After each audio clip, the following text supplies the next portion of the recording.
Olá, graça e paz. Vamos adorar ao nosso Deus. E quero compartilhar com vocês no livro de Salmo, número 100, que diz assim: Celebrai com júbilo ao Senhor todas as terras, servi ao Senhor com alegria, apresentai-vos diante dele com cânticos. Nesse momento, você possa abrir seu coração, agradecer ao nosso Deus por tudo que Ele é. Você possa cantar louvores de gratidão ao Senhor. Você possa dizer o quanto Ele é bom e a sua misericórdia dura para sempre. Vamos louvar ao Senhor Jesus. Senhor, eu sei que é teu este lugar. Muitos querem te adorar. Toma tua direção.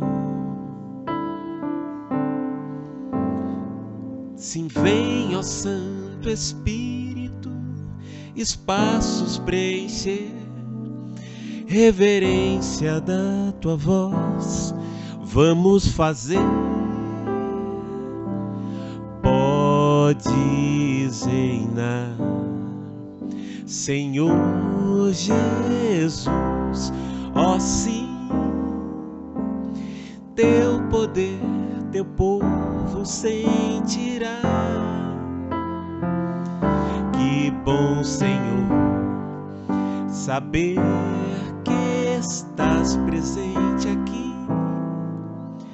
Reina, Senhor, neste lugar. Visita cada irmão, ó meu Senhor, dá-lhe paz interior e razões para te louvar. Desfaz toda tristeza, incerteza e dissabor. Glorifica o teu nome, ó meu Senhor.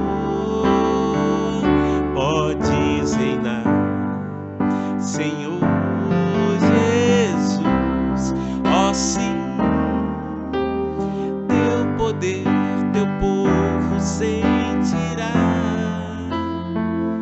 Que bom, Senhor, saber que estás presente aqui.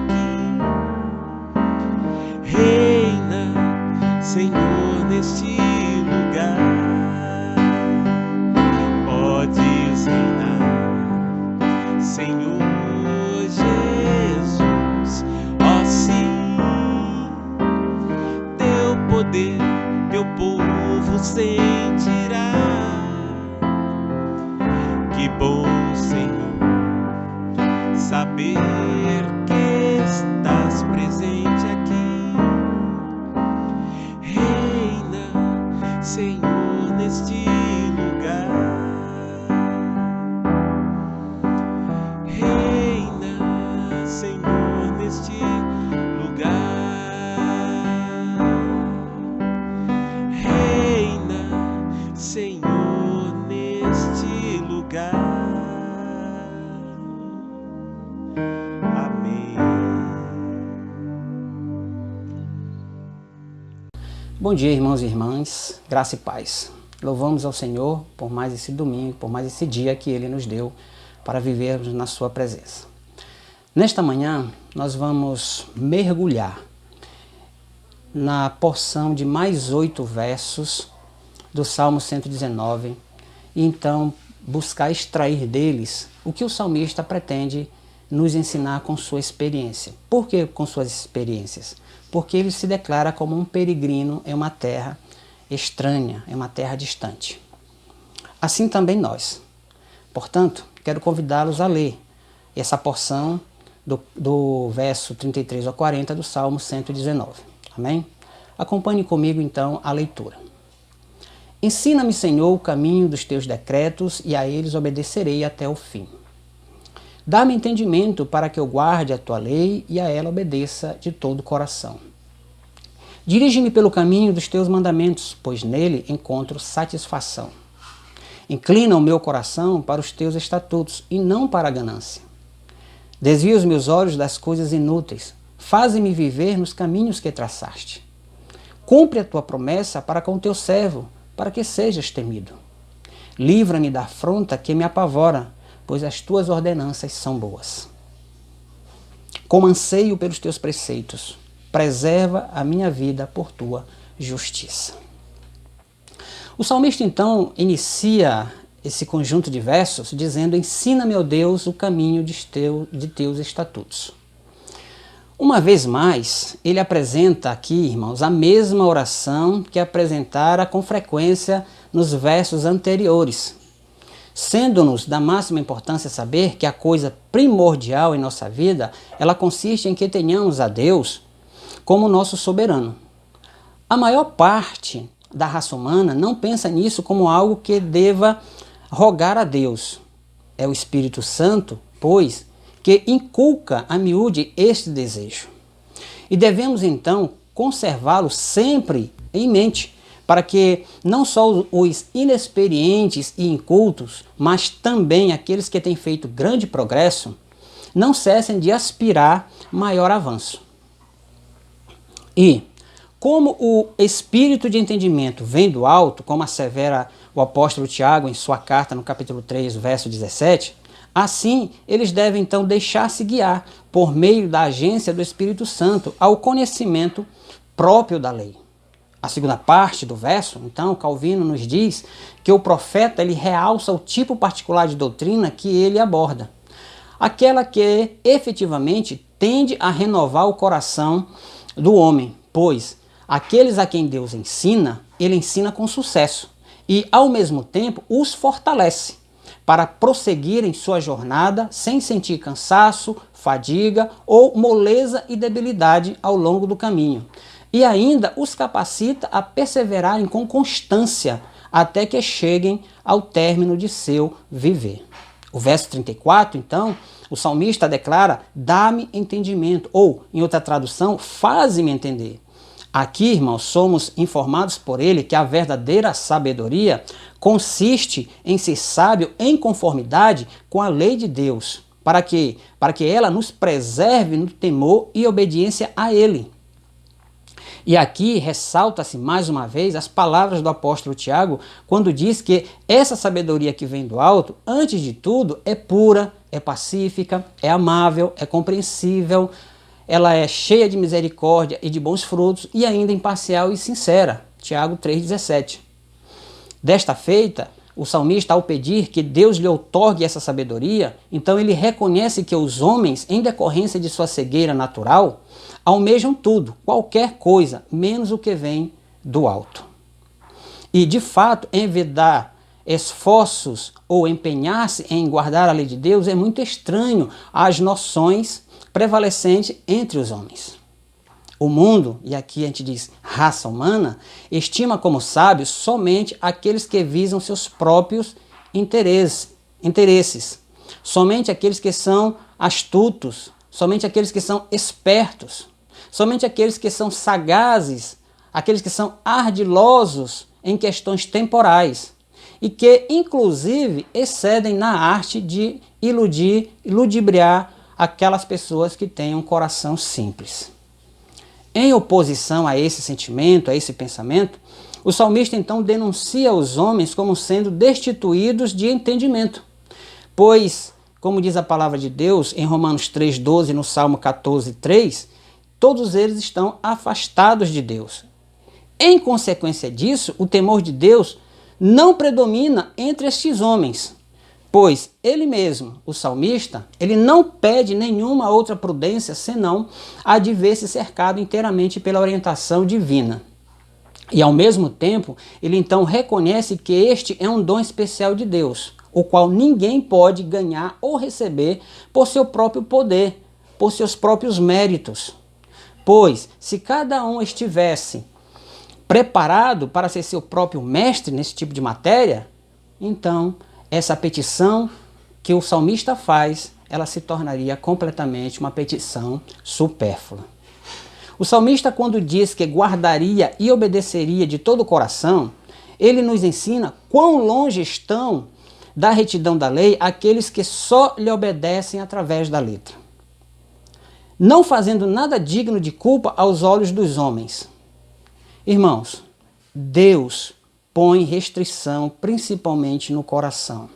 E essa restrição, ela tem como objetivo florescer a retidão genuína, cujos frutos irão aparecer mais tarde na vida do homem.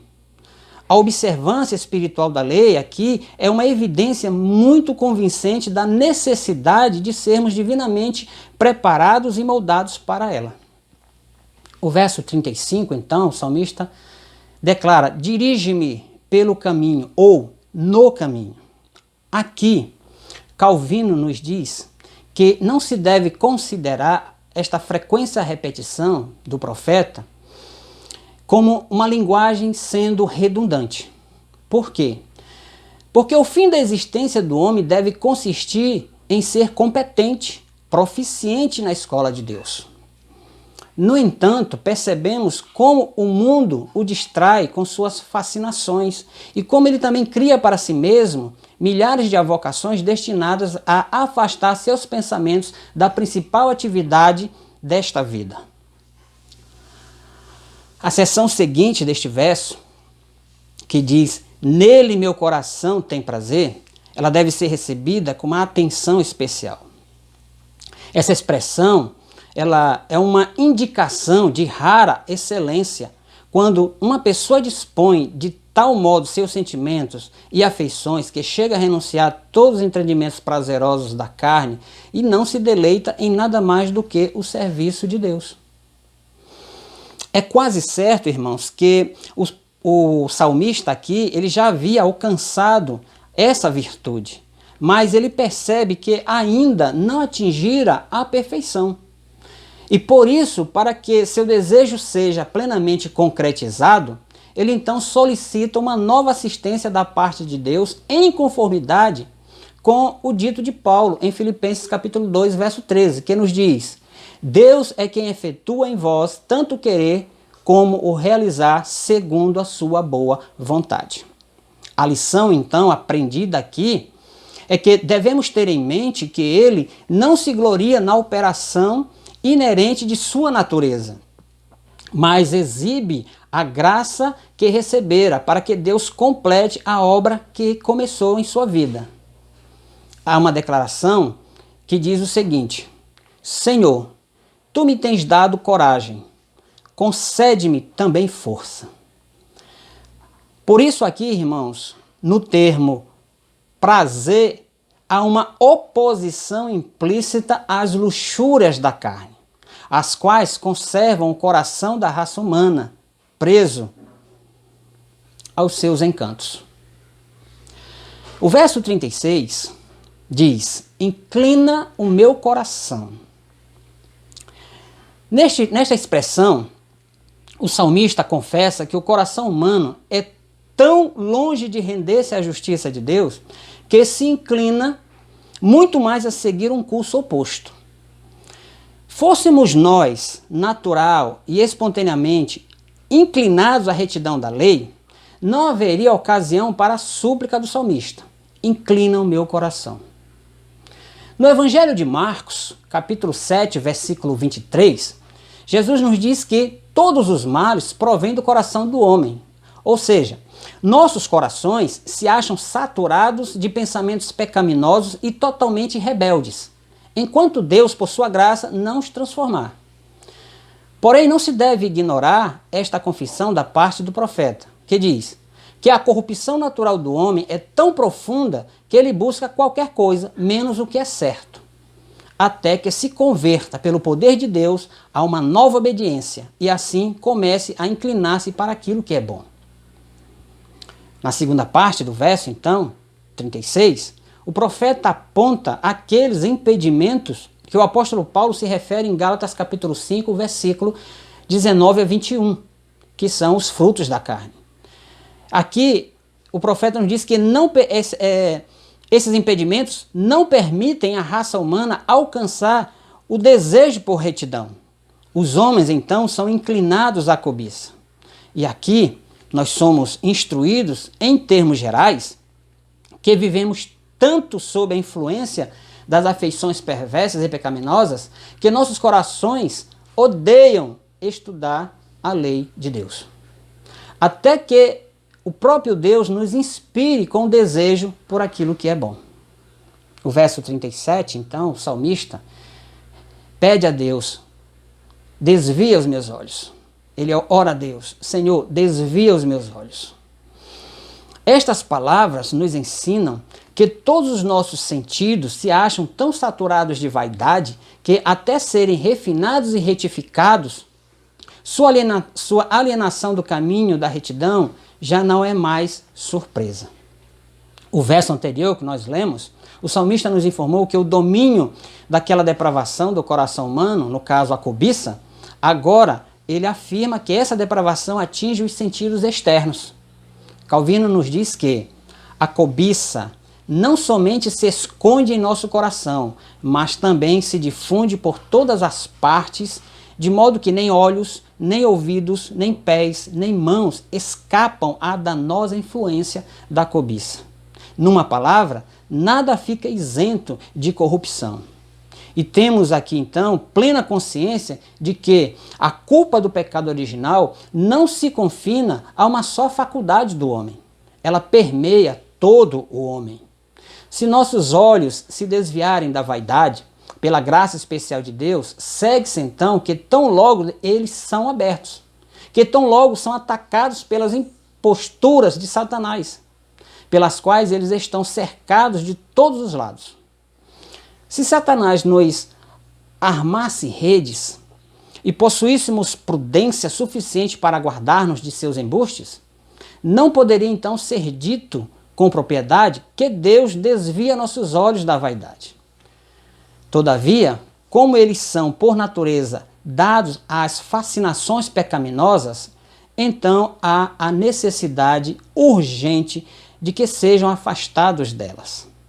As observações que o salmista faz então aqui em referência aos olhos, elas são igualmente aplicáveis aos demais sentidos dos homens. E para expressar isso mais claramente, nós devemos estabelecer como princípio fundamental o seguinte: ver, ouvir, andar e sentir são dons preciosos de Deus. Nosso entendimento e vontade com que somos munidos constitui um dom ainda mais valioso. E acima de tudo, não há nenhuma visão, nenhum movimento dos sentidos, nenhum pensamento da mente que não seja mesclado com erros e depravação. Sendo então este o caso, o salmista, com boas razões, ele se rende inteiramente a Deus para a mortificação da carne, a fim de que comece a viver novamente. O verso 38, ele diz o seguinte: cumpre a tua promessa para com o teu servo, ou confirma a tua palavra a teu servo. Aqui, nessa expressão, ele não permite a si mesmo o pedir ou desejar algo além daquilo que Deus condescendeu prometer. E certamente é grande a presunção daqueles que se lançam à presença de Deus sem qualquer consideração por sua palavra, como se o tornasse subserviente aos gostos e caprichos. O salmista então notifica que não se contenta com mero gozo temporal, como fazem as pessoas mundanas, que não comete um abuso insensato das promessas de Deus para assegurar os deleites da carne, e faz do temor e da reverência a Deus o seu alvo.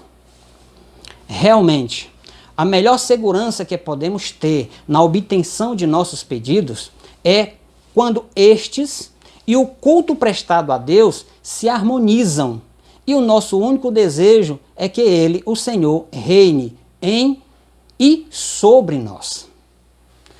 O versículo 39, ou o verso 39, nos diz assim: livra-me da afronta que me apavora, ou, em outra tradução, remove de mim o opróbrio. Não é certo a que opróbrio aqui ele se refere. Porém, sabendo que muitos caluniadores estavam de espreita para achar ocasião de injuriá-lo, e que tudo faziam para apanhá-lo em algum escândalo, não é sem razão que ele temia que pudesse cair em tal desgraça, e isso por sua própria falha.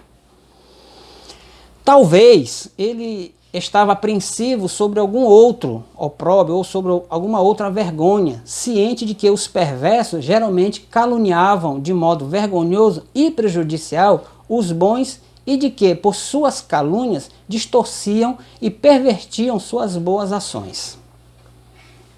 A sentença conclusiva, porque os juízos ou ordenanças de Deus são bons, é a razão porque Deus silenciaria as línguas enganadoras que derramavam o veneno de sua malícia, sem impedimento, contra o inocente que observava reverentemente a sua lei.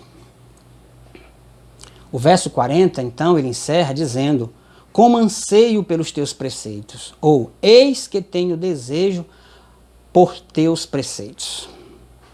Esta repetição do que ele declara é um pouco antes a respeito da sua piedosa afeição e de seu apreço por retidão. E que nada lhe faltava, exceto que Deus completasse a obra que havia começado. Esses são os sentimentos que o salmista então tem e que ele então transmite através de suas palavras, de suas orações a cada um de nós. Que nós então venhamos a atentar para o que ele declarou, o que ele orou a Deus, como ele se portou diante do Senhor. Que façamos então o mesmo e nos achemos então fazendo aquilo que agrada aos olhos do Senhor. Deus nos abençoe nesta manhã, em nome de Jesus. Amém e amém.